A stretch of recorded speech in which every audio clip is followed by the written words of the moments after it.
Welcome to Daily Wisdom, Walking the Path with the Buddha, a podcast shared by David Roylance. This podcast is dedicated to guiding you to completely eliminate the discontent mind and the suffering it causes by attaining enlightenment. Learn and practice the teachings of Gotama Buddha that will guide you to fully attain a peaceful, calm, serene, and content mind with joy. To support this podcast, visit patreon.com/support Buddha or visit buddhadailywisdom.com, where you will discover a full range of courses, retreats, and online learning resources to assist you on the path to enlightenment. Now, here's our teacher to share more.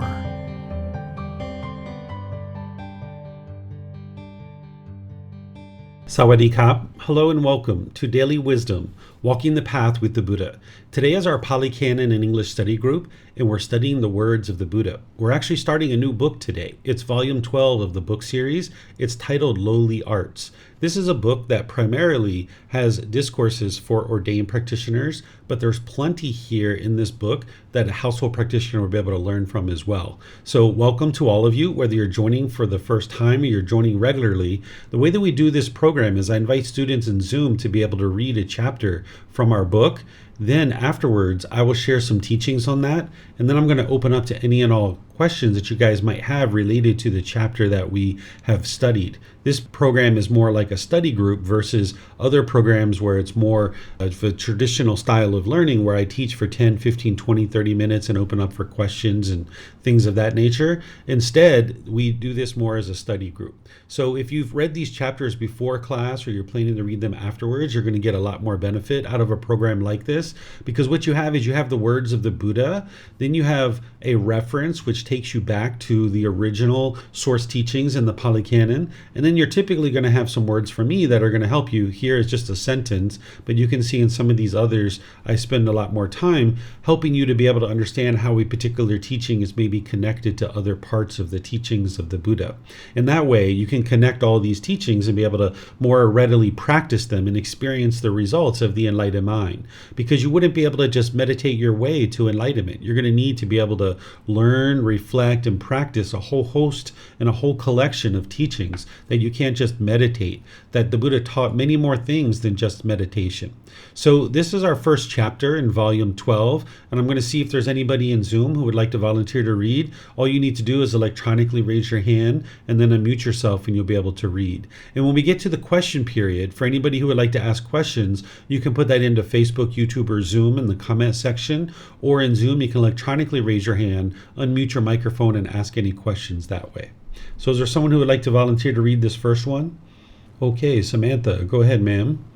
What are the lowly arts?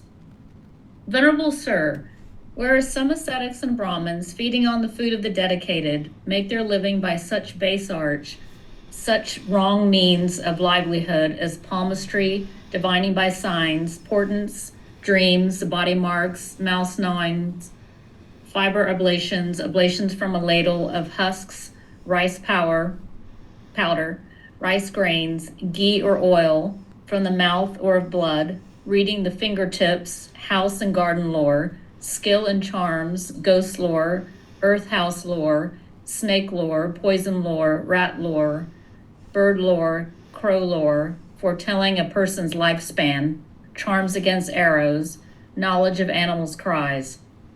Whereas some ascetics and Brahmins make their living by such base arts as judging the marks of gems, sticks, clothes, swords, spears, arrows, weapons, women, men, boys, girls, male and female slaves, elephants, horses, buffaloes, bulls, cows, goats, rams, cocks, quail, iguanas, bamboo rats, tortoises, deer. Whereas some ascetics and Brahmins make their living by such base arts as predicting, the chiefs will march out, the chiefs will march back, our chiefs will advance, and the other chiefs will retreat. Our chiefs will win, and the other chiefs will lose. The other chiefs will win, and ours will lose. Thus there will be victory for one side and defeat for the other. Whereas some ascetics and Brahmins make their living by such base arts as predicting an eclipse of the moon, the sun, a star, that the sun and moon will go on their proper course, will go astray. that a star will go on its proper course, will go astray, that there will be a shower of meteors, a blaze in the sky, an earthquake, thunder, a rising, setting, darkening, brightening of the moon, the sun, the stars, and such will be the outcome of these things. Whereas some ascetics and Brahmins make their living by such base arts as predicting good or bad rainfall, a good or bad harvest, security, danger, disease, health, or accounting, computing, calculating, poetic composition, philosophizing. Whereas some ascetics and Brahmins make their living by such base arts as arranging the giving and taking in marriage, arrangements and divorces, declaring the time for saving and spending, bringing good or bad luck, procuring abortions, using spells to bind the tongue, binding the jaw, making the hands jerk, causing deafness, getting answers with a mirror, a girl medium, a heavenly being, worshiping the sun or great Brahma, breathing fire, invoking the goddess of luck. Whereas some ascetics and Brahmins, feeding on the food of the dedicated, make their living by such base arts, such wrong means of livelihood as appeasing the heavenly beings and redeeming vows to them, making earth house spells, causing virility or impotence, preparing and consecrating building sites, giving ritual rinsings and bathings, making sacrifices, giving emetics, purges, expectorants, and phlegmagogues, giving ear, eye, nose medicine, ointments and counter ointments, eye surgery, podiatry, using balms to counter the side effects of previous remedies. Okay, thank you, Samantha.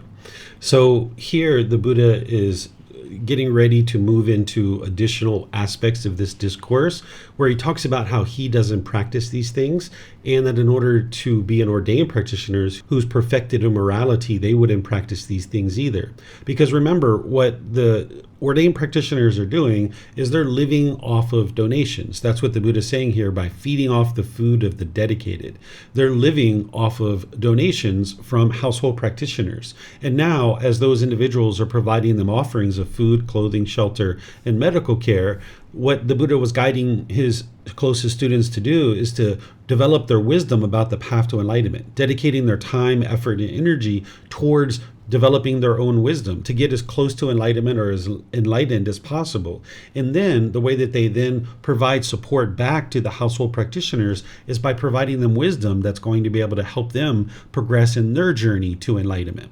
So if an individual was living off of the food of the dedicated, meaning they were accepting donations, but they were practicing any of these things that the Buddha is talking about, the Buddha refers to this as a wrong means of livelihood.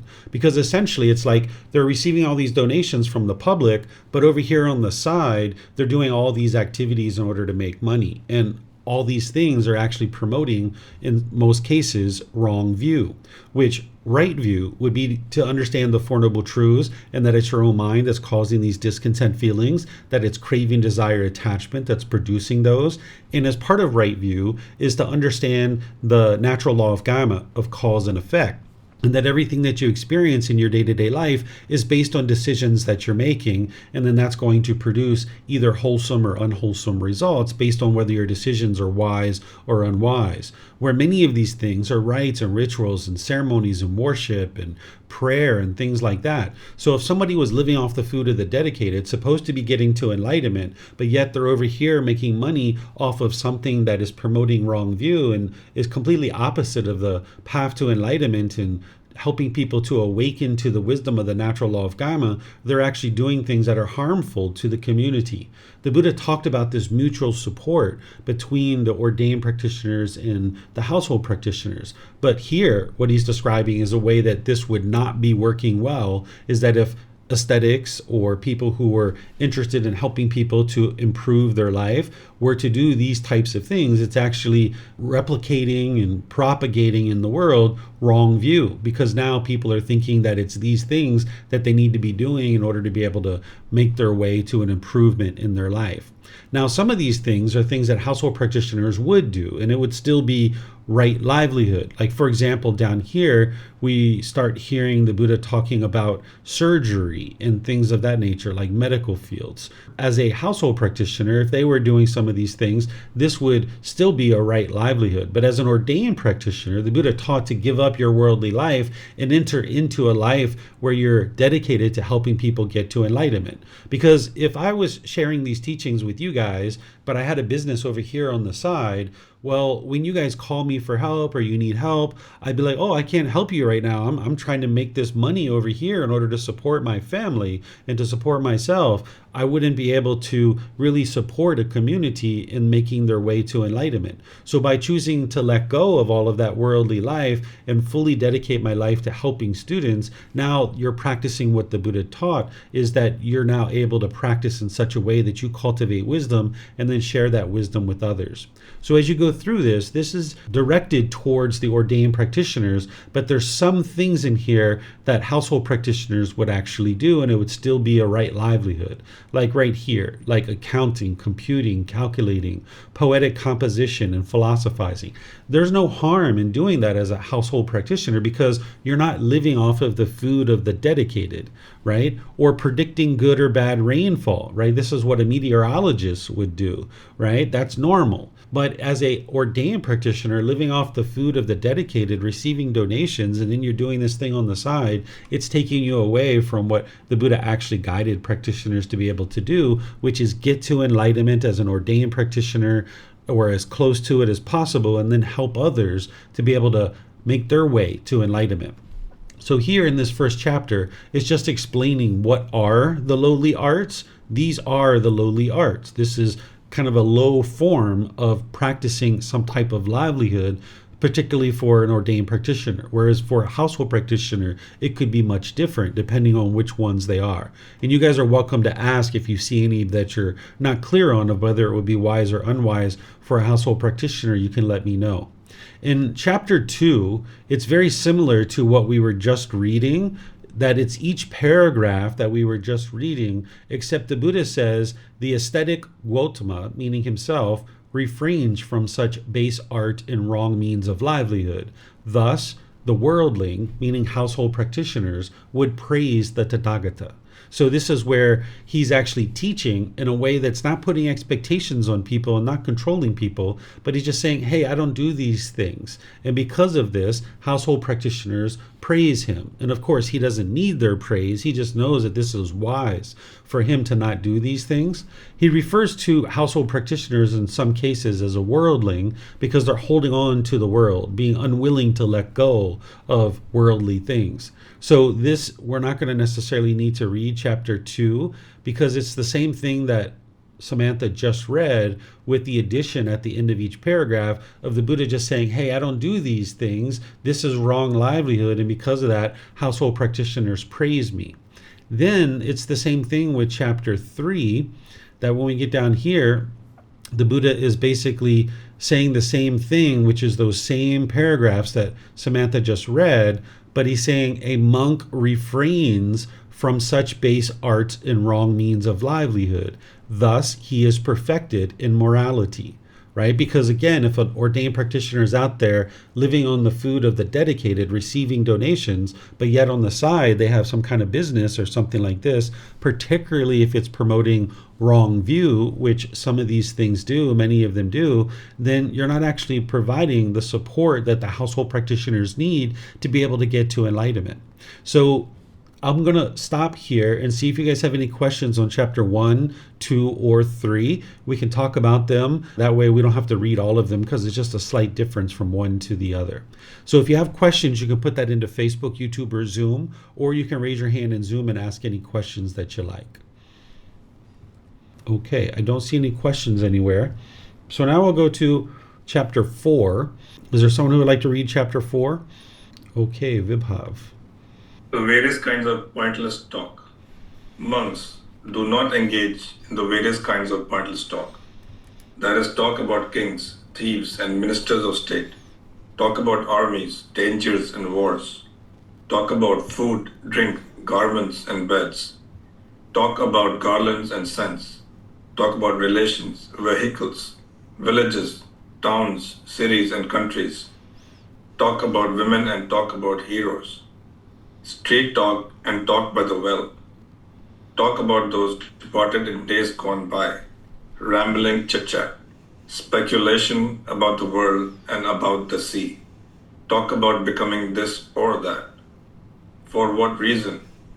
Because, monks, this talk is unbeneficial, irrelevant to the fundamentals of the holy life, and does not lead to fading away of strong feelings, to freedom from strong feelings, to elimination, to peace, to direct knowledge, experience, to enlightenment, to nibbana. Okay, thank you, Vibhav. So here, the Buddha is going beyond his typical teaching on right speech for the ordained practitioners and helping them see beyond just the aspects of right speech that everybody would need to practice in order to get to enlightenment, and helping them to see that there's other types of speech for an ordained practitioner that would be unwise to actually talk about. And we can go through some of these, because what he's essentially doing is he's setting up the ordained practitioners to be successful in sharing his teachings. If an ordained practitioner went out into the world talking about kings, this is an individual who is leading the kingdom.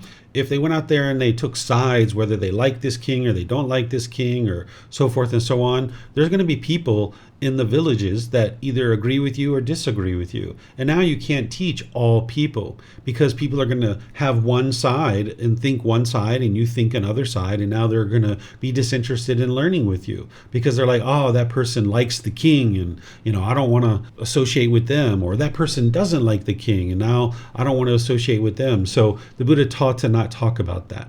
And then this topic of thieves, the way that we can think about this is like if there was a major court case in the public eye and a Buddhist teacher went out into the public talking about how they think this person is either guilty or not guilty. Again, there's going to be sides here. And now that teacher is closing themselves off to being able to teach all people, because now there's going to be some people who think that person's guilty or not guilty. And now as a teacher, if you're vocalizing that, now you're going to have people that are going to be disinterested in learning with you because of that. And you can't teach all people. And this is going to hinder you from being able to be a support in the community and be able to help countless people get to enlightenment.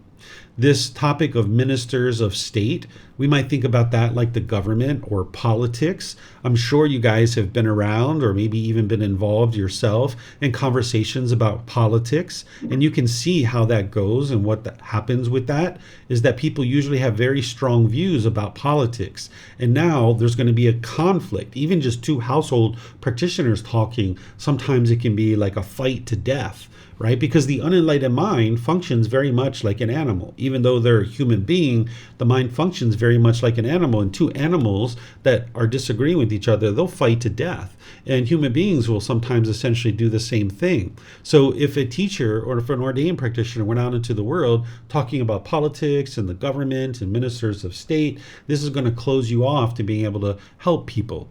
And you might actually, as a household practitioner, even think that it's unwise to talk about politics with people, because your opinions and views about politics and the government doesn't mean that other people need to agree with those. Sometimes in the unenlightened state, someone might want to go out into the world and get everyone to agree with you about what it is that you think about the government or politics or some key issue that the government is facing. But everybody's got their own opinions, and they're going to form their own opinions in certain ways. And if you're putting yourself in a position where you're trying to convince other people of your opinions, you're going to meet with conflict and disagreement. And when the unenlightened mind is experiencing painful feelings, those people with a lack of wisdom of the Four Noble Truths don't realize that their painful feelings are coming from their own mind. And now they're either going to try to push you away with aversion. You're going to lose a friend or family member that is maybe a otherwise helpful relationship and beneficial relationship. They're either going to be bitter, harsh, and hostile to you, or they're going to start putting their expectations on you and try to force you and pressure you to agree with them. So what you might come to understand is that in most settings, it's unwise to talk about politics, unless that's your job, right? Unless that's what you're doing as a profession, where you don't need other people to agree with you about the way you think about certain things. But that's not typically how an individual practices in their day-to-day life, and that's one of the reasons why they encounter so many difficulties and struggles. And then the same thing about armies and wars. It's the same thing, that there's sides here. And if an ordained practitioner or a teacher took sides about these things, then now they're closing off certain people that would be disinterested in learning with them. It's the same thing like nowadays with sports teams or things like that. Like if I had a certain favorite sports team, which I don't usually watch much sports and I don't cheer for any particular team, but if I did and I started making that really well known that I cheer for this particular team, well, all the people who are against that team, they would be disinterested in learning with me. And like I've said, an unenlightened being is going to push people away, be bitter, harsh, and hostile, put expectations on people. So one of the things that the Buddha is teaching you to do as part of getting to enlightenment is how to navigate the world with unenlightened beings. And if you understand that unenlightened beings, people who are not on the path to enlightenment, and even people who are on the path to enlightenment, but their mind isn't well developed, they're going to get painful feelings, and they're not going to understand that it's coming from their own mind, and now they're going to want to take that out on you.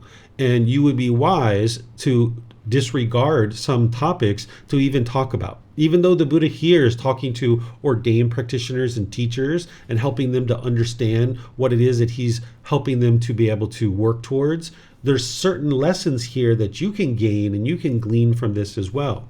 Like street talk and talk by the well, right? Street talk is like slang. An enlightened being doesn't go around using a whole bunch of slang because they can easily be misunderstood, or that particular slang word could be thought of in one way by one person and a different way by another person. And now you're going to have difficulties communicating and being clear and concise and precise in the way that you talk with people. An enlightened being communicates effectively, and they're going to do that without having all this erroneous slang that is going to be interpreted by one person one way and another person in another way. Or talk by the well. This is like gossip or slander. You know, it's kind of interesting that during the lifetime of the Buddha, people used to go around the well and talk, where nowadays, if you're in a professional environment, people hang out by the water cooler in a corporate office, right? It's the same thing. Like with all those years ago, people hung out by the well. Well, the water cooler is kind of like that at a corporate office. And oftentimes there's gossip and slander that is happening there. So these kinds of things that the Buddha is talking about, it's helpful to be able to look at it, definitely for a teacher and an ordained practitioner, but even as a household practitioner, there are certain things in here that you would like to avoid, right? Here's another one: speculation about the world, right? Or speculation about the seas. Speculation is like conspiracy theories, unfounded information that isn't actually the truth. It's false truths. And if you went out into the world chit-chatting and talking about speculation about the world, having conspiracy theories, you guys might remember one of the discourses of the Buddha where he talks about speculation about the world will lead to madness or frustration. It's also going to lead to unwise decisions that is then going to produce unwholesome results. So going out into the world, having chit-chat and rambling chit-chat and speculating about the world, this isn't going to promote wholesome results in your day-to-day life. And surely as an ordained practitioner, as a teacher, it's not going to do that either. Because what the Buddha was teaching his ordained practitioners and the teachers to be able to do is focus on helping people get to enlightenment. That's what he was guiding them to be able to talk about, is how to get to enlightenment. And all of these things don't actually guide somebody to get to enlightenment. So he was encouraging the ordained practitioners to not talk about these things for all these reasons, because it's going to allow people to line up on one side or the other. So people are going to push you away. They're going to be bitter, harsh, and hostile, or put expectations on you. And it's not going to allow the teacher or the ordained practitioners to guide people to enlightenment. Whether you choose to talk about these things or not is a choice for you to make. And that's where you need to look at the natural law of dhamma, because it's the most unbiased teacher that you will ever find. And if you choose to talk about some of these things and you see that it's producing unwholesome results in your day-to-day conversations, that's the indication to you that this is why the Buddha taught these things, because it's unwise in many cases to be talking about these kinds of things. So again, if you guys have questions on this versus an ordained practitioner versus a household practitioner, because there might be some cases where you need to talk about some of these things and you might have questions around that. So let me know. So you can put your questions into Facebook, YouTube, or Zoom, or you can raise your hand in Zoom and ask any questions that you like. So it looks like Yusuf is first. Go ahead, sir. About the rambling chit chat, I still have difficulties trying to determine which would be a frivolous speech and what wouldn't be, because some topics that could be so silly makes my mind think they are just a frivolous speech because of their silly nature. Mm-hmm. So what you would like to look at is there a purpose behind this? What is the purpose? What is the benefit behind this conversation? Where rambling chit-chat isn't going to be purposeful and beneficial. And I suspect, based on some of the private conversations you and I have had, there's probably a significant amount of rambling chit-chat that you do that you're going to need to pay attention to and ask yourself, is there a real purpose behind this conversation? What are we trying to accomplish here in our conversation? Because otherwise it could be just rambling chit-chat. It's less about the topic that you're talking about, and it's more about the method and the means behind why you're choosing to talk, if it's purposeful or not. Is it clear? Is it concise? Is it precise? And is it purposeful and beneficial? Okay, so about the reason behind it, that silly talk that I might consider to use is to us, like me and the other individual, to just have fun. This silly, funny topics, to have fun with each other. Would that be like a meaningful? Yeah, you can do those kinds of things, but you remember you would like to do it from the middle way. You know, if you're on the phone with the same person for 2 or 3 hours a day, having all those same kind of conversations over and over and over again, this is indulging in that and it's being excessive.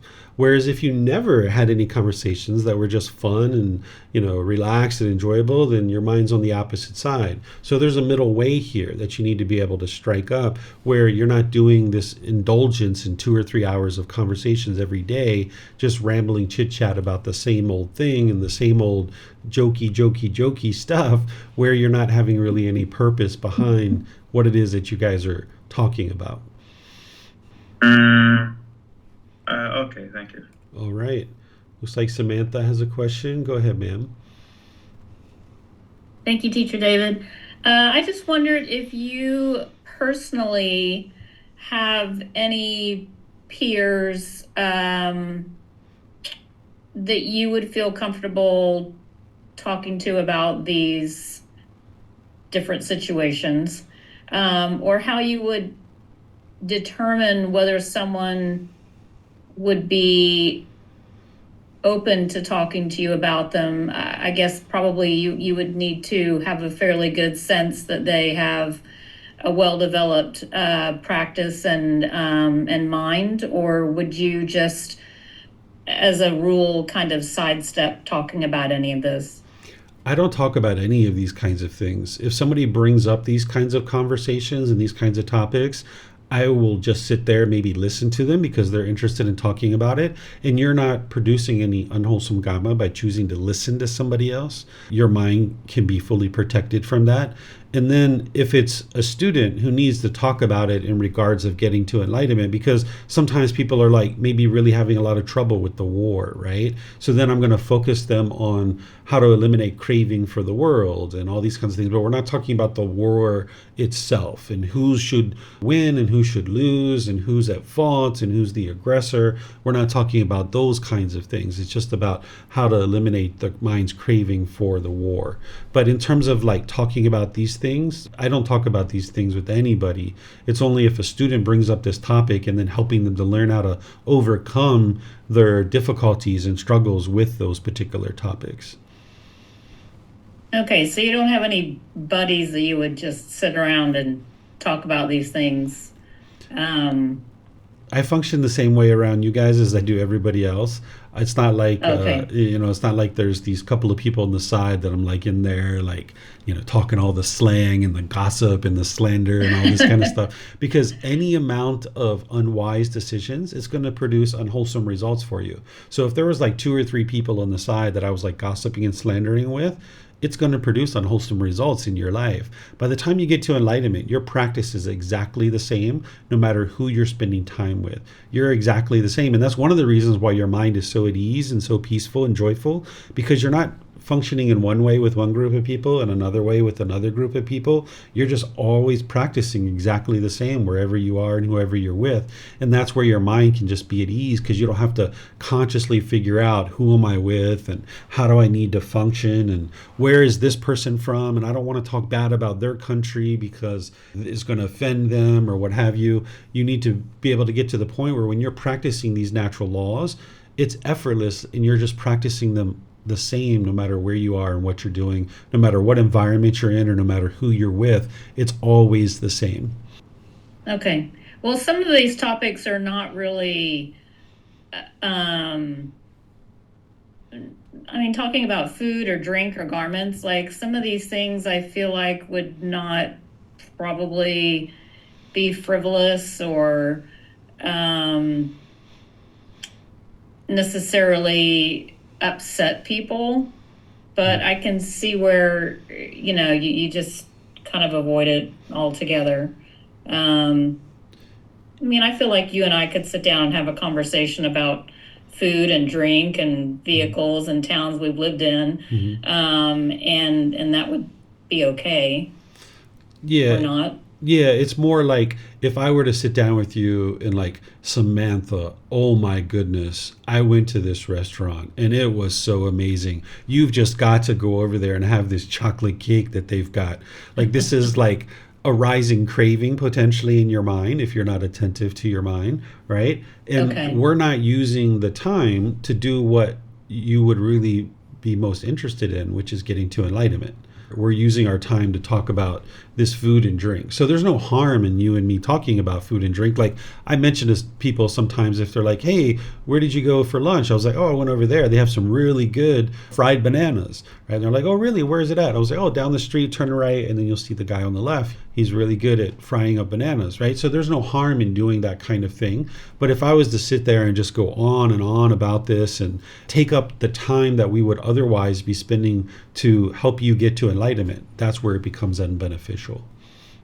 Okay, I understand that. Thank you very much. Yeah, and I just would like to add one piece. I think you already understand this, is that this is really geared towards teachers and ordained practitioners, because the Buddha encouraged those types of people to focus on helping people get to enlightenment. Whereas if like you and your friends sat around talking about some of these things, there's no harm in you talking about these topics with your friends, but your role isn't to help them get to enlightenment. You guys are just having chat about, restaurants you've been to or recipes you're going to make and things of that nature. So there's going to be certain discourses in this book where it's for the ordained practitioners, but there's certain pieces of it that you can extrapolate for your household life, but there's certain pieces of it that don't really translate into household life. Okay, I think that answered the question right there. Thank you. You're welcome. All right, Vibhav, go ahead, sir. I had the same question as Samantha about the food part. Because there's always some conversation about food somewhere. I don't really engage in it as much, like what you described, people saying that, like, oh my God, how great this restaurant is, you have to go try this and that.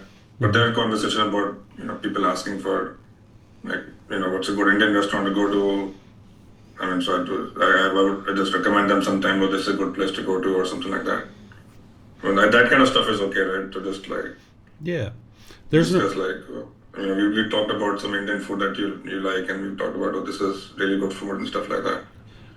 Yeah, there's no harm in you guys talking about a lot of these things, even like vehicles, villages, towns, and countries, right? Like as you guys travel, you're going to be sharing with each other different places you went and what you experienced and what you enjoyed while you were there.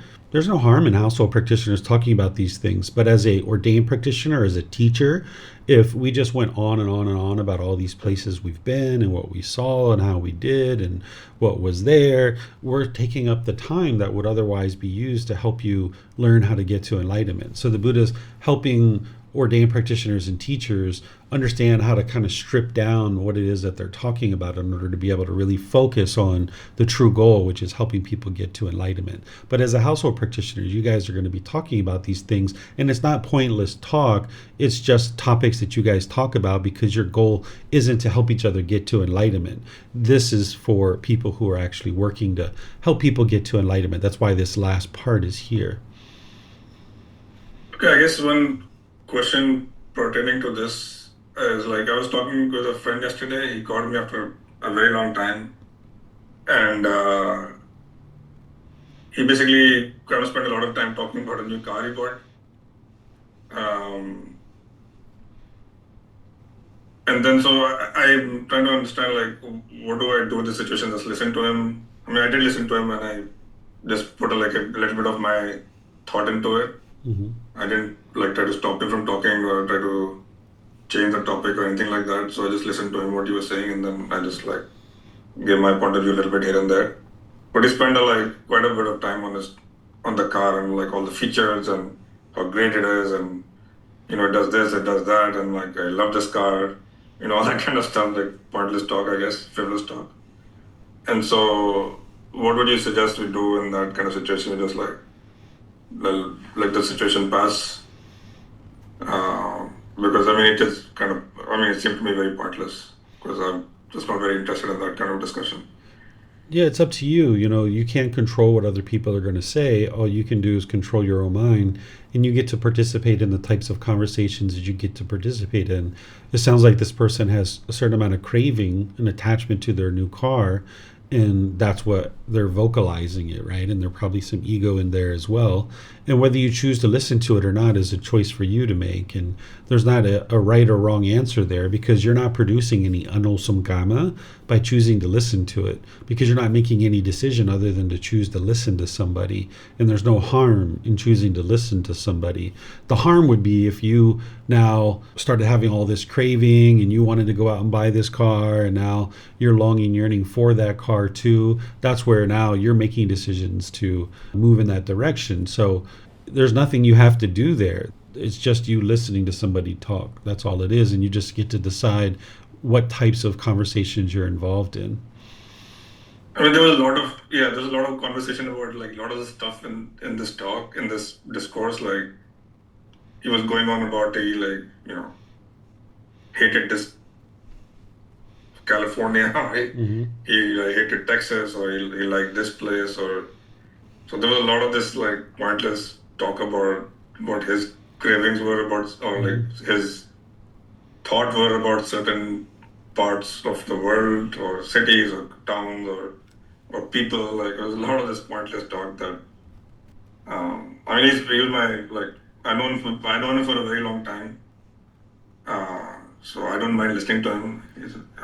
But I think it was like now the mind functions a little bit differently, and so a lot of this talk seemed very pointless to me. Yeah, and that's the decisions that they made, right? That's not producing any karma for you. And if in the past you used to indulge in those kind of conversations, that's the reason why they're still attempting to have those kind of conversations with you. So over time, if they start to understand that you don't indulge in those kind of conversations, you might hear less and less of it.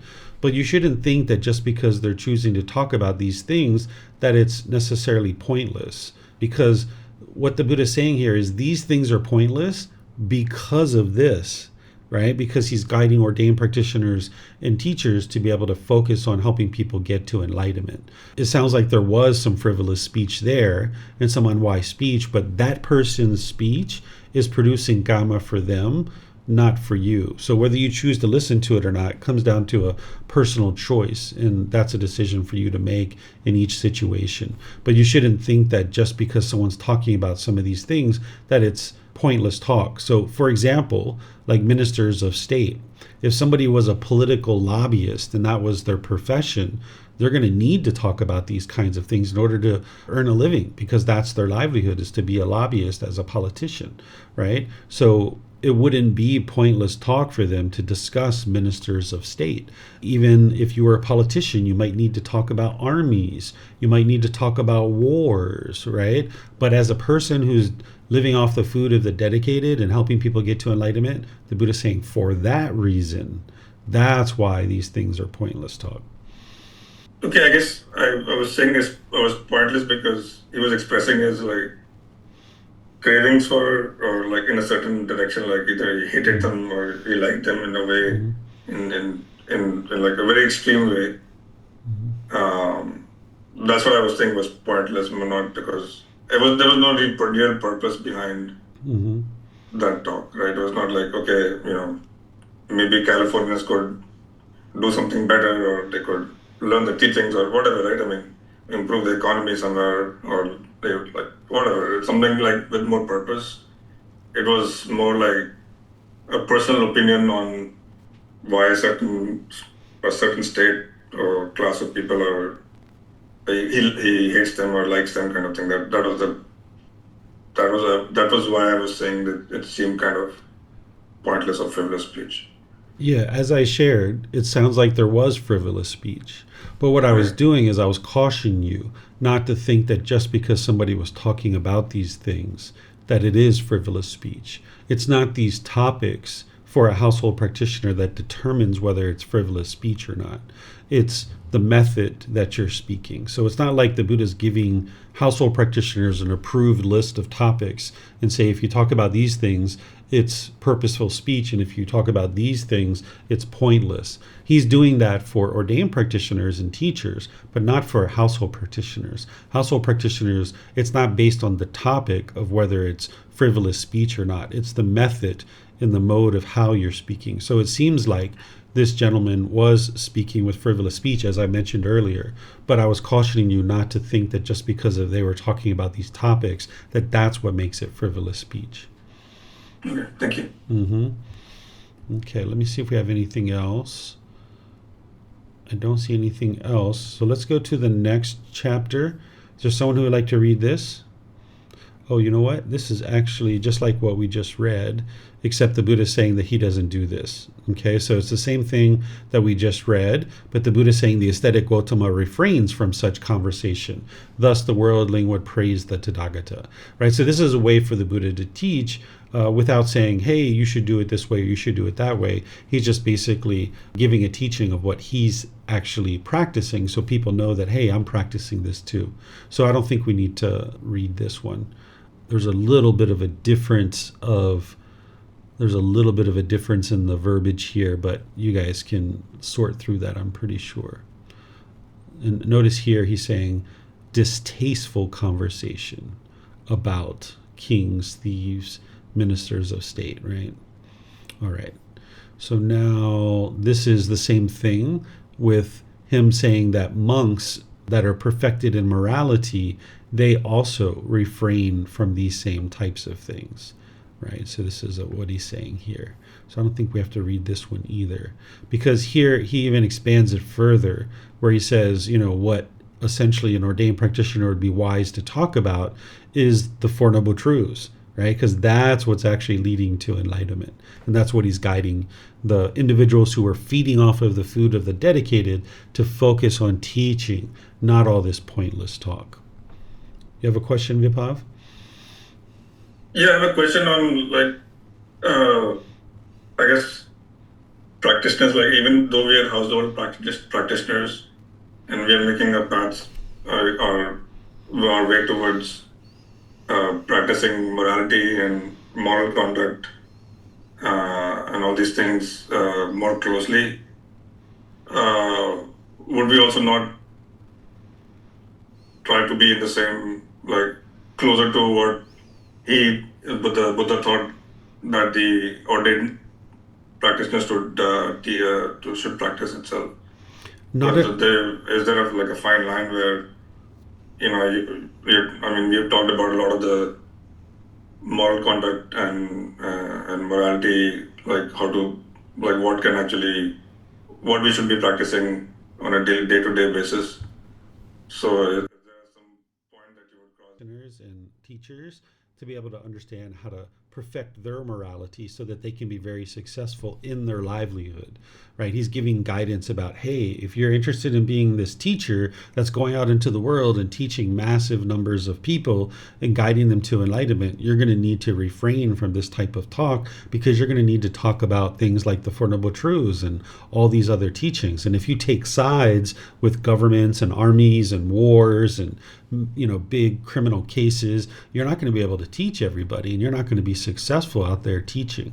So this isn't about household practitioners at all. So you need to be able to see that the morality that he's talking about is different here between ordained practitioners and teachers versus household practitioners. It's solely because he's guiding them to be able to focus on sharing the teachings and making sure that they're able to do that in a way that they don't take sides, because then it's going to alienate a certain portion of the population of people that could potentially learn from them and gain benefit. Okay, so I guess just to rephrase what you're saying, so if a household practitioner decides to become a teacher, then they would need to practice these teachings in that way. They would be very wise to do so, because otherwise they're going to find themselves struggling to be successful in the world. If they're going out into the world talking about the government and they're taking sides in a political system, or they're going out there and talking about armies and wars, you talk about enough of those things, and this percentage of the population of 100% that could potentially learn from you has just gone down to like 5 or 10%. Because if you list out enough of the things that you're thinking as a teacher about all these different things, then eventually you're going to have a very few number of people that actually agree with you on all those things and are willing to learn from you. By the time you get to enlightenment, you're not going to have distasteful thoughts about any of these things. Whether it's a political system or a political party, you're not going to look at them in a negative and degrading way. But on your way to that, you're still going to have those types of thoughts and opinions and views. And if you're out there teaching, this can taint the student pool of people who would potentially learn from you. So yes, if you were a household practitioner and you were going to then be a teacher, you would be wise to practice what the Buddha is teaching here for ordained practitioners, because you're going to find that it's going to be successful for you as a teacher, because that's what he's doing here. Essentially, let's just say the Buddha was an engineer, or say he was a taxi driver or something like that, and he was then giving guidance to other taxi drivers of how to be a very good taxi driver. That's what he's doing here. This is like how to be a very good teacher and live that livelihood to the fullest extent, so you can be very successful at sharing his teachings that he actually shared. Where he wasn't a taxi driver, he wasn't an engineer, so he didn't share that kind of content. But for the people who were actually going to be sharing his teachings, he was like, hey, here's what you need to keep in mind as you're out there teaching, so that you can be successful in sharing these teachings with others. Yeah, thank you. Yeah, and then I'll add just one thing, is that for those ordained practitioners, their livelihood and their ability to sustain their life through food, clothing, shelter, and medical care would be based on the support that their students are giving them. So if they're whittling down the number of people who can learn with them down to 5 or 10 or 15% of the population, then they're going to have a really hard time to support themselves. So that's another reason why the Buddha taught not to talk about these things, because you need to keep yourself open to being able to teach all people. And ideally, somebody would either be enlightened or close to it by the time they start teaching, which means they're not going to have views and opinions on these things anyway. But on their way to it, they would need to practice that, so that by the time they get to enlightenment, they're already practicing what the Buddha is teaching here. Okay, so it looks like Yusuf has a question. Go ahead, sir.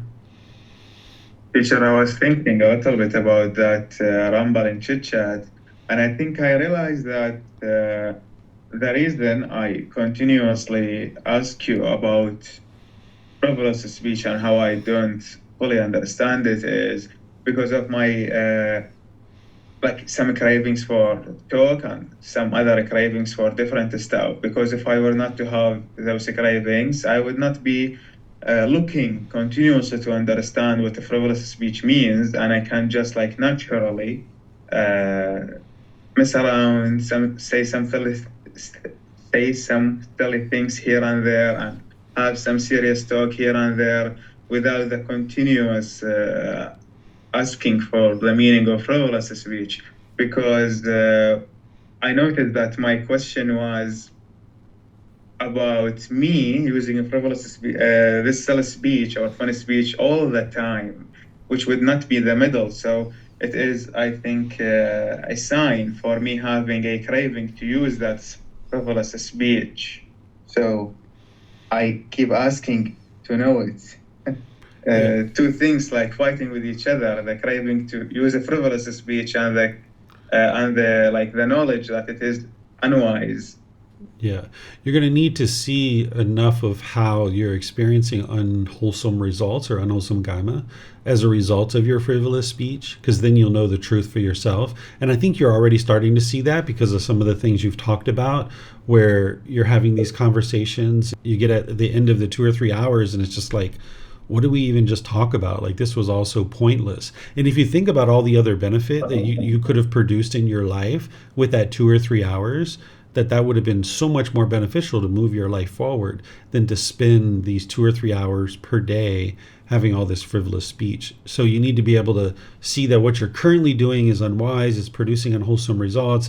And now as you start to transition to having more purposeful speech and you see your life is moving forward more swiftly than it otherwise would have, that you're experiencing more and more benefit in your day-to-day life, you're going to be like, my goodness, thank goodness that I got rid of all this pointless talk and this frivolous speech, because now I can actually move my life forward rather than sit around and just talk about these things.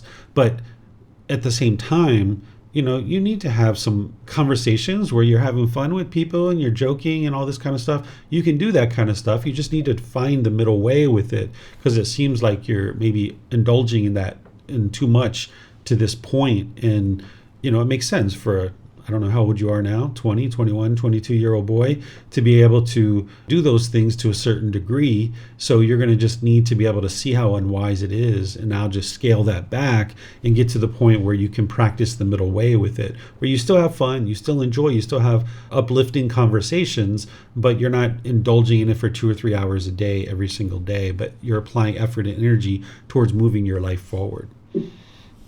Is it fine to comment on what you said, or it's out of the topic of this? Up to you. Up to you. Okay. I noticed, and that this is a question I was about to ask you at the start of this episode, which is, I noticed that I am presenting myself with these kind of questions. So instead of asking you, teacher, what is a frivolous speech? I see what is wise for me to just go into the word, and as I asked you the question like 2 days ago about that 3 hours of pointless speech, I on my own noticed that it is like very pointless. There is no benefit in that speech. So even if I were not to ask you, I would notice that on my own due to the karma, experiencing what I am giving. But I am afraid of doing so, because I am afraid that I might indulge into so much unwise decisions, like when I don't ask you and try things on my own, and that unwise decisions would take me so much away from enlightenment, and I would go into the evil way. Therefore, I ask you questions because I don't want to be indulged. I don't want to go away from the enlightened way. So I'm reasoning myself with asking you instead of giving myself the freedom to experience the karma, the good karma and the bad karma, and to determine which is bad, to let it go, which is good, to keep it. What do you think about this reasoning myself thing? You're welcome to ask me any and all questions that you like, Yusuf. What do you think I can do to let go of this reasoning myself thing? Should I refrain from asking you these kind of questions that are going to be unhidden by the time, or what You should I can do? you can ask me any and all questions that you like. There's never a time where I tell a student not to ask me a question. Okay. All right, let me see if we have any questions anywhere else. Okay, I don't see any. So let's go to the next chapter. This is chapter 7. Is there someone who would like to read this one? Yusuf, you still have your hand up. Is that to read or to ask a question? No, I forgot to remove it, so I will read anyway. Is that fine? Sure, go for it. Okay. 3 kinds of wanderers. First discourse. There are Brahmin. These 3 kinds of wonders. What 3? The mystic wonder, the wonder of the mind reading, and the wonder of the instruction. And what Brahmin is the mystic wonder? Here, a monk yells the various kinds of mystic potency. Having been one, he becomes many. Having been many, he becomes one. He appears and vanishes. He goes unhindered through a wall, through a protective barrier, through a mountain, as though through space. He dives in and out of the earth as though through water. He walks on water without thinking, as though it were earth, seated cross-legged. He travels in space like a bird. With his hand, he touches and throws the moon and sun, so powerful and mighty. He exercises mystery with the body as far as the Brahma world. This is called the mystic wonder. And what Brahmin is the wonder of the mind reading. There is one who, by means of some clue, declares your thought is thus. Such is what you are thinking. Your mind is in such and such a state. And even if he makes many declarations, they are exactly so and not otherwise. Again, someone does not declare the state of mind on the basis of a clue, but he hears the sound of people, spirits, our deities speaking, and then declares your thought is thus, such is what you are thinking, your mind is such and such a state. And even if he makes many declarations, they are exactly so and not otherwise. Again, someone does not declare the state of mind on the basis of a mark, or by hearing the sound of people, spirits, deities speaking, but he hears the sound of the diffusion of thought as one is thinking and examining some matter, and then declares, your thought is thus, such is what you are thinking, your mind is such and such a state. And even if he makes many declarations, they are exactly so and not otherwise. Again, someone does not declare the state of mind on the basis of a mark, or by hearing the sound of people, spirits, or deities speaking, or by hearing the sound of the diffusion of thought as one is thinking and examining some matter, but with his own mind, he encompasses the mind of one who has attained concentration without thought and examination, and he understands this person's mental activities are so disposed that immediately afterward he will think this thought. And even if he makes many declarations, they are exactly so and not otherwise. This is called the wonder of the mind reading. And what Brahmin is the wonder of the instruction. Here, someone instructs others, thus, think in this way and not in that way. Attend to this and do not, and not to that. Abandon this and enter and dwell in that. This is called the wonder of instruction.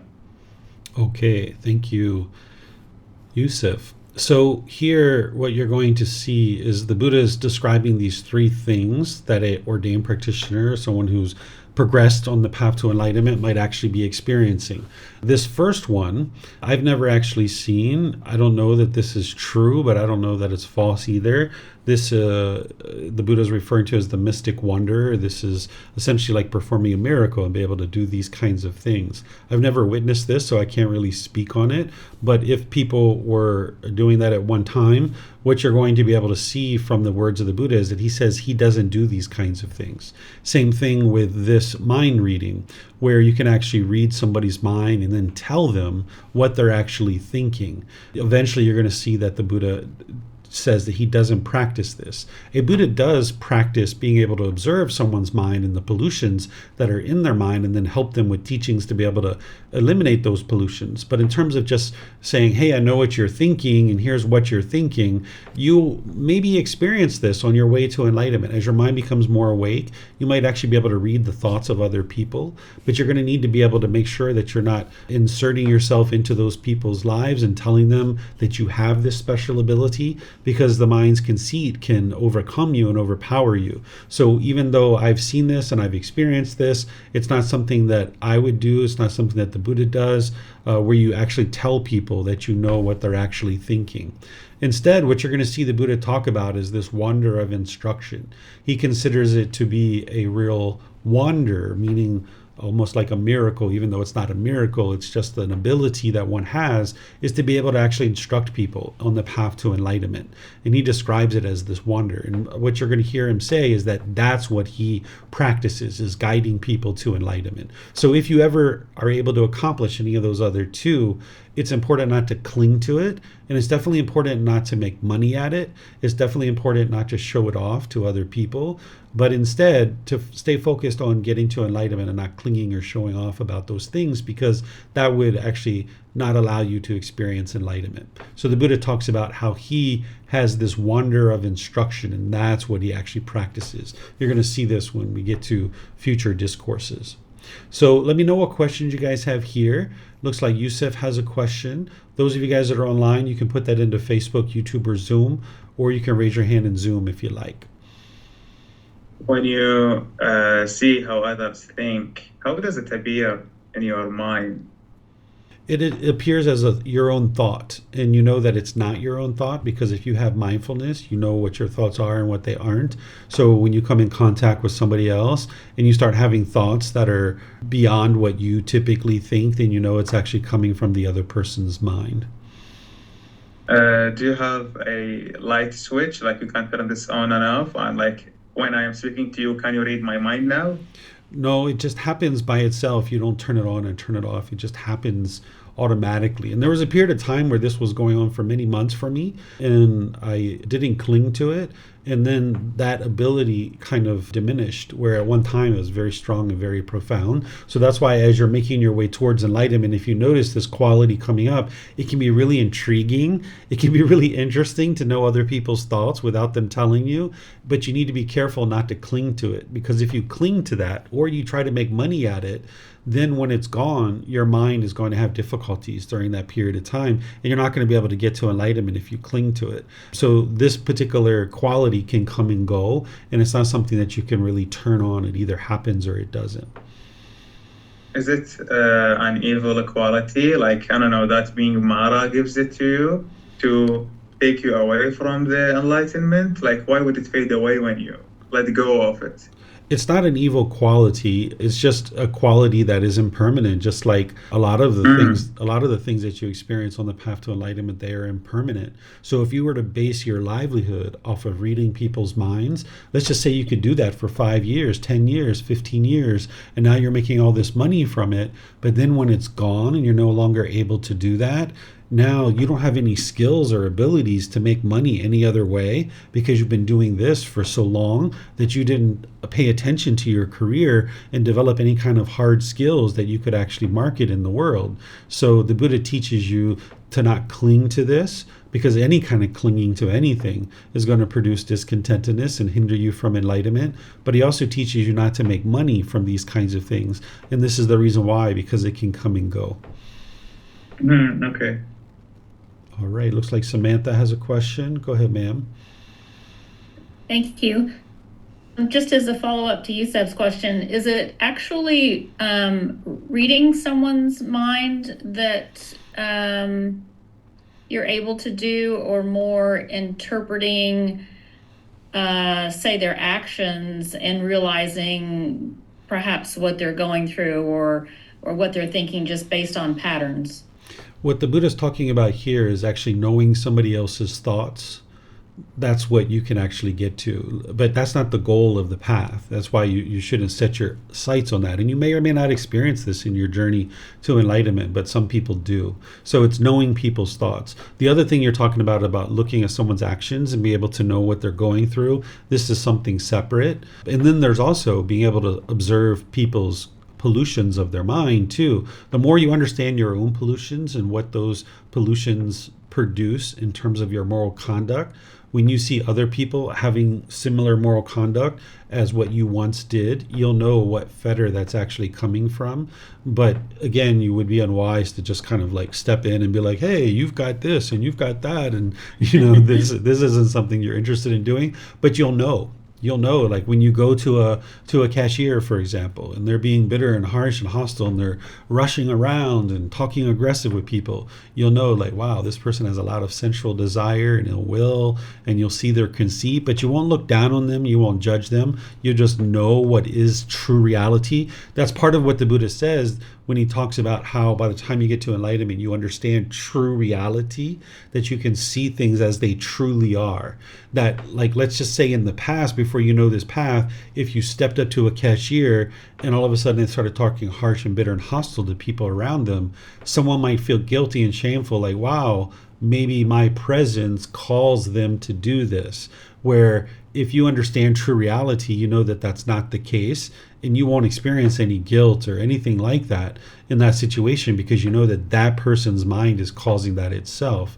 So you'll be able to see true reality, that yes, this person has a certain amount of sensual desire, ill will, or conceit, but it's not coming from you, and you can't stop it. You can't force them to do it any other way, and even if you could, you wouldn't be interested in doing that. So you start being able to see more and more true reality. You start to be able to see other people's minds, but that's separate than what he's talking about here. Here he's just talking about knowing people's thoughts. Okay, thank you for the differentiation. You're welcome. Okay, let me see if we have anything anywhere else. Okay, it looks like Chris might have some questions. Go ahead, sir. Yeah, just reading through Mystic Wonder, it's making me wonder if it has, you did mention that it's not something that you've observed. I do wonder if there's some similarities with the second one, like around whether or not there's like a physical kind of like going through protective barriers or this and that, but if it's like the mind doing that instead, almost like if the thoughts of others might be coming up in one's mind, it could extend out to be other things as well, like aspects of like navigating through broader reality. What's your question here, Chris? I guess just if like you would be able to elaborate a bit more on the first one. Sure. Yeah, like you're saying, this is more of a physical thing, right? This is something that I have never seen, but it's being talked about here, of something that you're able to do with the physical body. And you're going to see here, I think, in a moment or two, where the Buddha says that it's unwise to do these kinds of things, and that this isn't what would promote and produce wholesome results, but this is more of a physical thing. And I've never seen this to be able to occur, but they're talking about it here, so there must have been either some people that could do that, or it was something that was inserted after the fact. And that is a potential too, that somebody modified the Pali Canon to be able to include this. But I have witnessed the other two. Okay. Let's see. I don't see any other questions. All right, so let's go to this one, which is actually very similar. I think this is the one where the Buddha basically says he doesn't do it. Let's see what we've got. No, this one's got a little bit of information. I think this will help you guys. So let's see. It's a little bit long. Let's actually see here. This is the second discourse. Yusuf, are you interested in reading this one? Yep. Okay. You don't mind me reading slowly, right? You can read however you like. It's a pretty long discourse compared to what we normally read, but do whatever you need to do if you'd like to read it. Okay. Three kinds of wonders, second discourse. There are three kinds of wonders. Kavada, which I, having myself understood and realized them, have made known to others. And what are the three? 1. The mystic wonder. 2. The wonder of mind reading. And 3. The wonder of instruction. 1. And what, Kavada, is the mystic wonder? In this case, Kavada, suppose that a brother enjoys the possession in various ways of mystic power, from being one he becomes multiform. From being multiform, he becomes one. From being visible, he becomes invisible. He passes without hindrance to the further side of a wall, or a battlement, or a mountain, as if through air. He penetrates up and down through solid ground, as if through water. He walks on water without dividing it, as if on solid ground. He travels cross-legged. He travels cross-legged through the sky, like the birds on wing. He touches and feels the hand, even the moon, and sun, beings of mystic power and potency, though they be. He reaches, even in the body, up to the heavenly realm. And some believer or trusting heart should behold him doing so. Then that believer should announce the fact to an unbeliever, saying, "Wonderful, sir, and marvelous is the mystic power and potency of that ascetic." Then that unbeliever should say to him, "Well, sir, there is a certain charm called the Gandhara charm. It is by his own ability that he performs all this." Now what think you, Kevada, might not the unbeliever so say? "Yes, sir, he might."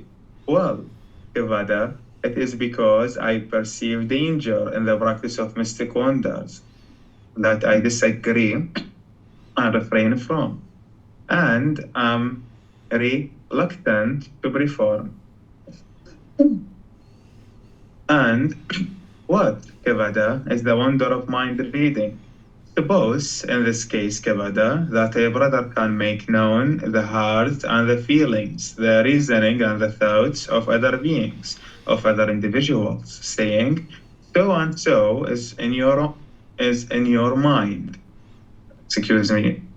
"So and so is in your mind. You are thinking of such and such a matter. Thus and thus are your emotions."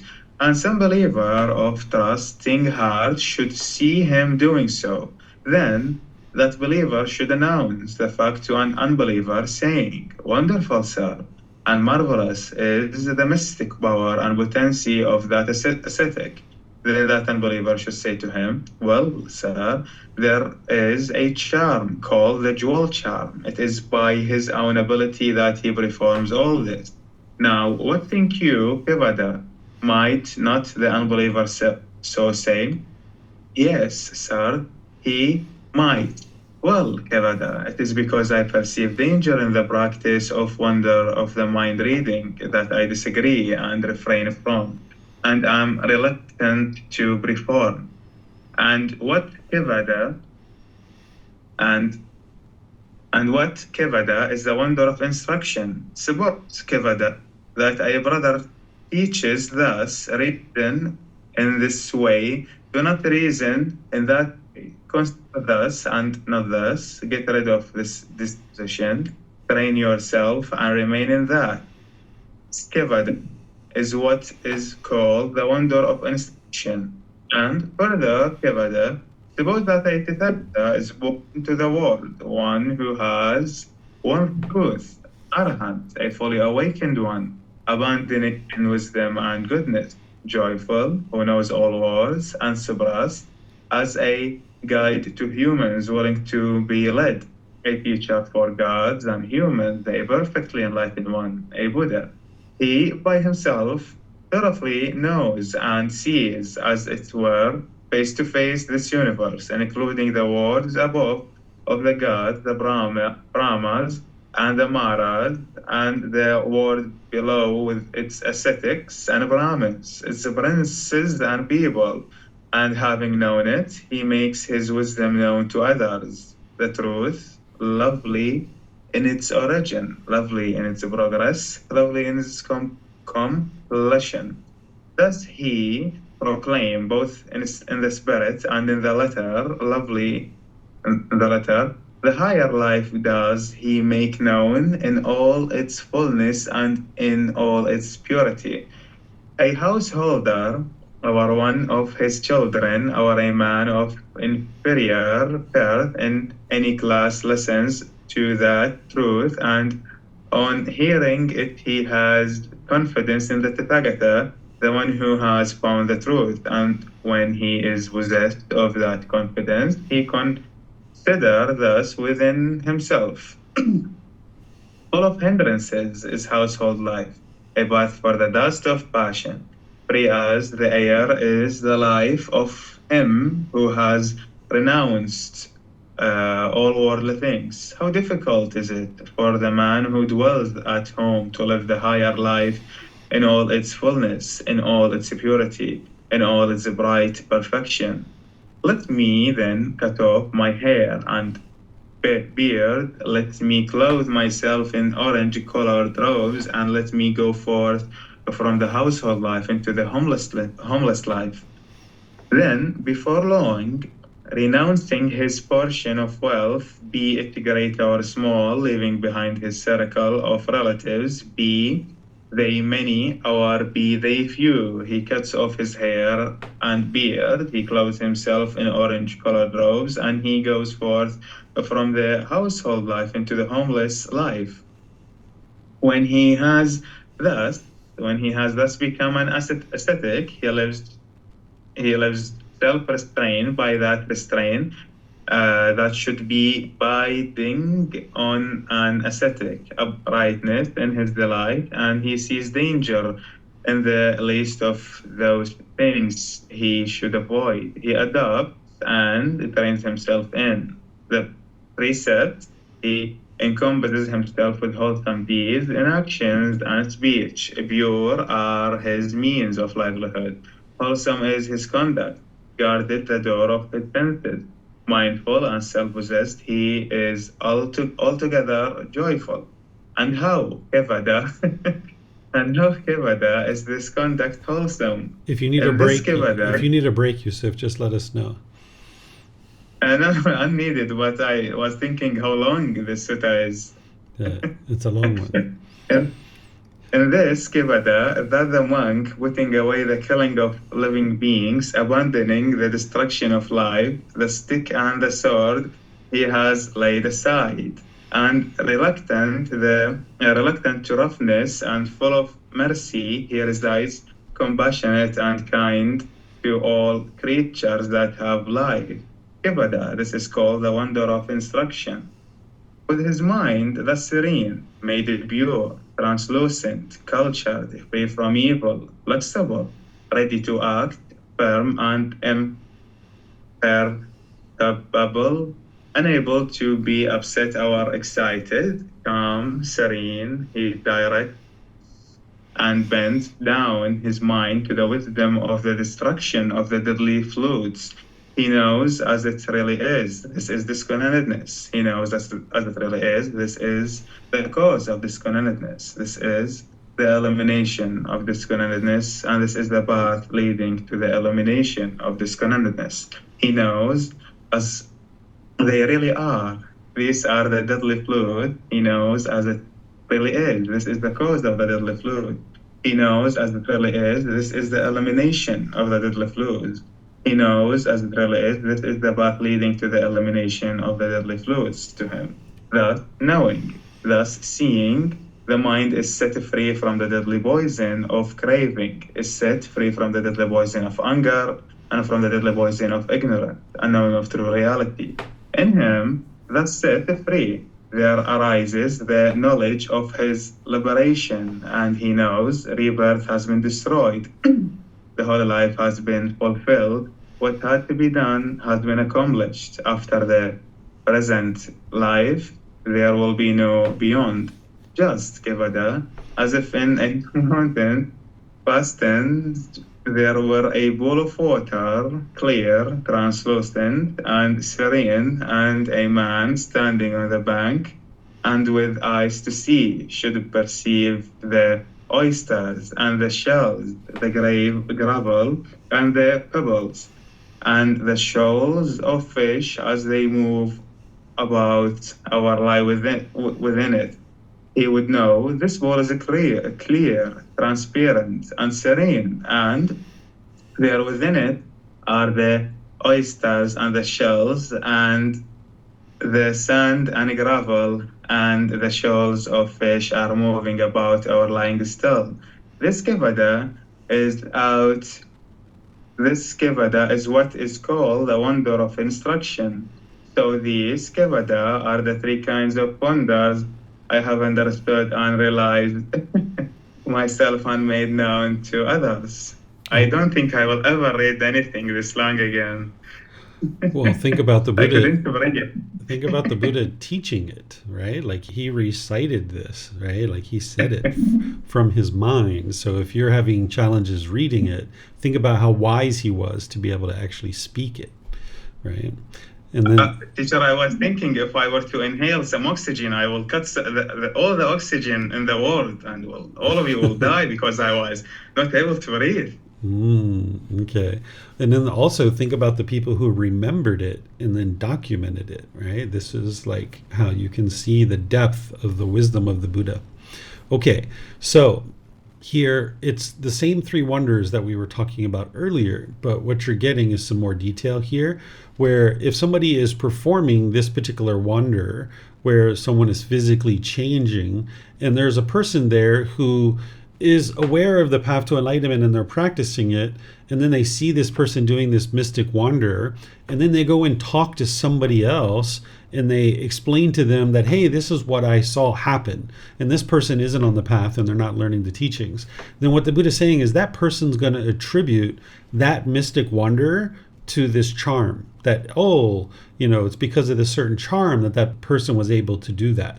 It had nothing to do with the training of the mind, right? And then the same thing if somebody is demonstrating and performing mind reading, that then this person goes off and tells somebody else, and then that person's like, oh, well, that occurred because of this jewel charm, right? And now this person doesn't actually get motivated to get on the path to enlightenment because they're attributing that ability that they gained through training their mind to something else that doesn't include the training of their mind. And that's why the Buddha says he doesn't do these things, that he says, yeah, I disagree and refrain from, and I'm reluctant to perform this, right? Because then this person who's in your presence that understands this, they understand it. But when they go and talk and explain it to someone else, that person doesn't understand it. They're going to attribute it to something else, and then they never take the opportunity to actually learn and grow and develop on the path.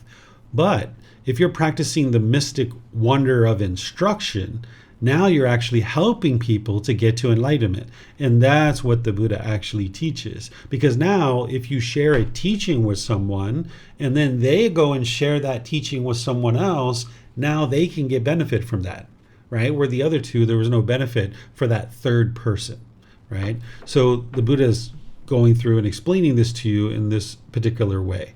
And ultimately, what he talks about is eliminating craving, anger, and ignorance, and getting to the point where you understand the Four Noble Truths and these other things. So let me know what questions you guys have here on this chapter. You can put that into Facebook, YouTube, or in Zoom. Okay, I don't see any questions anywhere. So let's go to the next one. This is chapter 9. And it looks like Pat's going to read that one. Go ahead, sir. Thank you. The perfectly enlightened one prohibits monks from exhibiting a wonder of mystic power. The venerable Pindola, the Bharadvaja, shown his mystic power, having risen above the ground, having taken hold of that bowl of the great merchant of Rajagaha, was brought down by him, circled 3 times around Rajagaha. Then the perfectly enlightened one on this occasion, in this connection, having had the community of monks gather, questioned the venerable Pindola, the Bharadvaja, saying, is it true as is said, Bharadvaja, that the bowl of the great merchant of Rajagaha was fetched down by you. It is true, Venerable Sir. It is not suiting Bharadvaja. It is becoming, it is not fitting, it is not worthy of an ascetic. It is not allowable, it is not to be done. How can you, Bharadvaja, on account of the cheap wooden bowl, exhibit a condition of further men, a wonder of mystic power to householders? As Bharadvaja, a woman exhibits her loincloth on account of a cheaply stamped masaka, a small bean used as a standard of weight and value, hence a small coin of very low value. Even so by you, Bharadvaja, was a condition of further men, a wonder of mystic power exhibited to householders on account of a cheap wooden bowl. It is not, Bharadvaja, for pleasing those who are not yet pleased, nor for increasing the number of those who are pleased. But Bharadvaja, it is displeasing to those who are not pleased, as well as to those who are pleased, and it causes wandering in some. Having guided him, having given reasoned talk, he addressed the monks, saying, Monks, a condition of further men, a wonder of mystic power, is not to be exhibited to householders. Whoever should exhibit them, there is an offense of wrongdoing. Break, monks, this wooden bowl. Having reduced it to fragments, give them to monks as perfume to mix with ointment. And monks, a wooden bowl should not be used. Whoever should use one, there is an offense of wrongdoing. Thank you. Okay, thank you, Pat. So here the Buddha is just making it very clear that he's advising the ordained practitioners not to perform this mystic of wonder, right? This ability to, in this case, this individual apparently floated above the ground and got a bowl and brought it down. The Buddha is just basically saying that this can perpetuate unwholesome karma, that people are going to look at that in a particular way, and now, oh my God, these people are doing all these mystical things, and I'm not interested in going to learn the true teachings that it takes to get to enlightenment. Of course, they're not going to be thinking that way. They're going to be thinking, I'm not going to go learn this black magic or this, this kind of thing, because I'm not interested in experiencing these types of things. So the Buddha taught his ordained practitioners that it would be unwise to do these things, that instead stay focused on sharing the teachings. That's what's actually going to lead to beneficial results for people getting to enlightenment, not showing off this wonder of mystic power. So let me know what questions you guys have here, if you have any at all. Okay, I don't see any questions anywhere. So now we'll go to the last chapter for today. Is someone would like to read this one? Okay, we've got a bunch of people here. I suspect Samantha's going to offer this to Chris, since you read earlier, Samantha. Yeah? Okay. Go ahead, Chris. Perfectly enlightened one prohibits monks from boasting about a non-existence of state of further men in oneself. Whatever monk should boast with reference to himself the state of further men, attainment of jhana or state of enlightenment, sufficient noble wisdom and insight.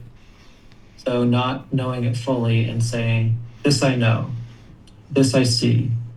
And if later on he, being pressed or not being pressed, should aspire to be purified and should say, Your Venerable Sir, I said that I know what I do not know, see what I do not see. I spoke idly, with conceit apart from the undue estimation of it. He also is one who is defeated. He is not in communion. Okay, thank you, Chris. So this is a teaching where the Buddha is helping his students understand that it would be unwise to talk about your attainments. Because if you're going around being boastful and talking about your attainments, this is just coming from the mind's conceit. And the more you talk about that stuff, the more boastful you are, the less likely you are to progress further, to be able to actually get to enlightenment. Because you need to actually eliminate any kind of conceit and arrogance and boastfulness and pride, where you're propping yourself up and poking your chest out. So going around saying, yeah, I'm in the second jhana, or I'm in this jhana, or I'm in the second stage of enlightenment, or the third stage of enlightenment, or some people even go around and brag that they're enlightened. And you know right away that that person's not enlightened. If they're going around bragging and boastful about being enlightened, then an enlightened being doesn't do that. Their mind is so peaceful and so joyful, they're not going around bragging and boasting to people that they're actually enlightened. So the Buddha taught people that it would be unwise to actually talk about your attainments. Now, there's the case where students might actually talk to their teacher, but in this situation, their intention behind that is to get help and to be able to discern whether they're in one jhana or the other, or whether they're in one particular stage of enlightenment or another, so that they can then focus on what it's going to take for them to continue to grow and develop. But in that case, they're not boasting. They're looking for information. They're seeking guidance. They're trying to understand what it takes to move forward on the path to enlightenment. So the Buddha taught people not to boast about what they actually are attaining as part of the path, because these teachings of the Buddha are very potent. They're very powerful when you learn them, the true teachings. I've actually met some people here in Thailand that thought that the teachings of the Buddha shouldn't be taught to certain groups of people, right? And I don't agree with that. I think that the teachings of the Buddha should be taught to everybody and anybody who's interested in learning them. But sometimes people think that his teachings are so potent and so powerful that they shouldn't really be taught unreservedly. They think that they should reserve the teachings for certain individuals who are kind of prepared for learning them. Because as your mind is ascending more and more, you're going to start noticing you have the ability to read people's minds. You have wisdom far beyond what other people in the world have. You're experiencing certain qualities of mind that you never thought even possible. And sometimes people's conceit arises.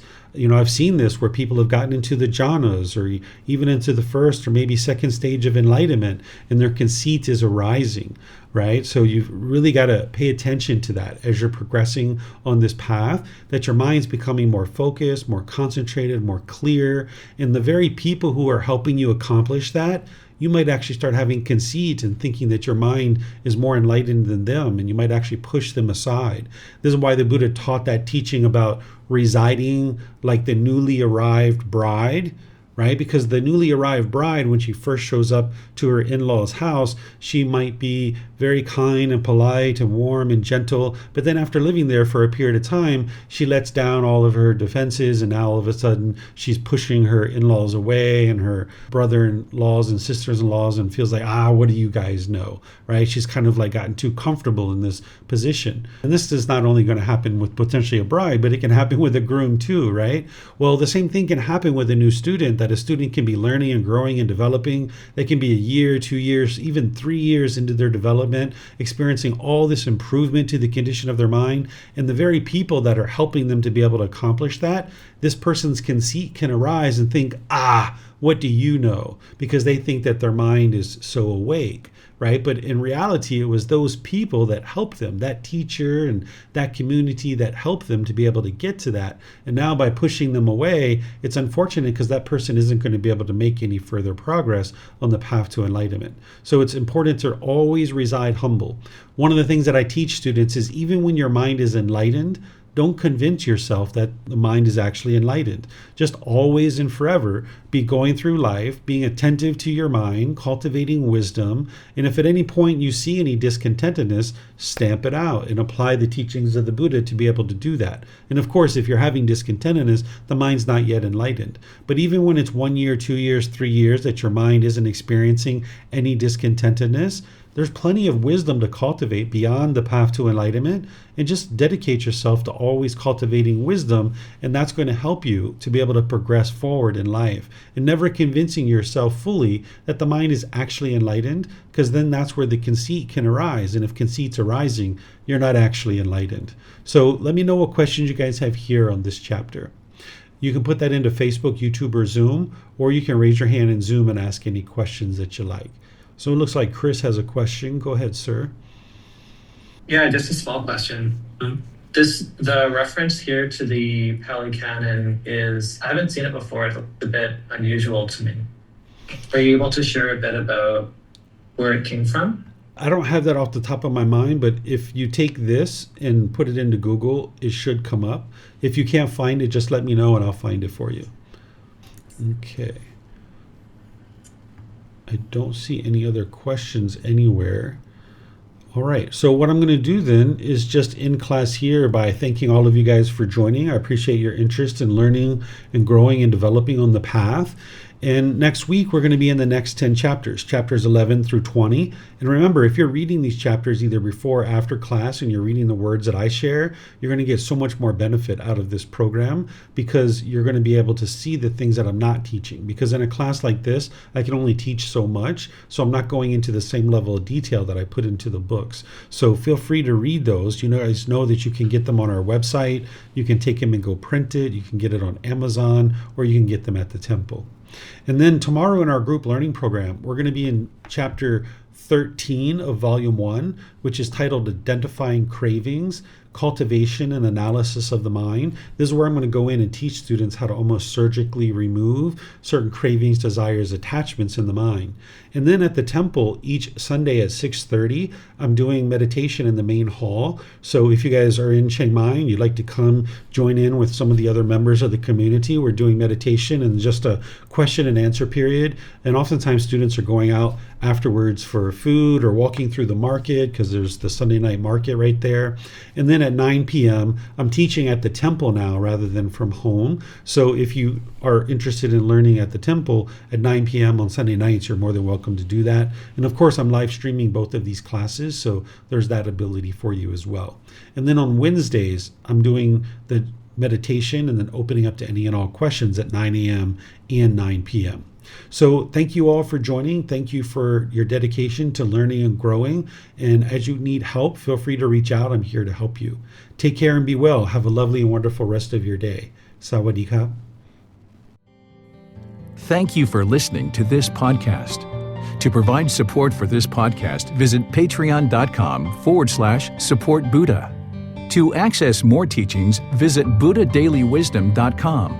There, you will discover a full range of courses, retreats, and online resources to assist you on the path to enlightenment. Remember to establish a daily, consistent meditation practice, along with learning and practicing these teachings.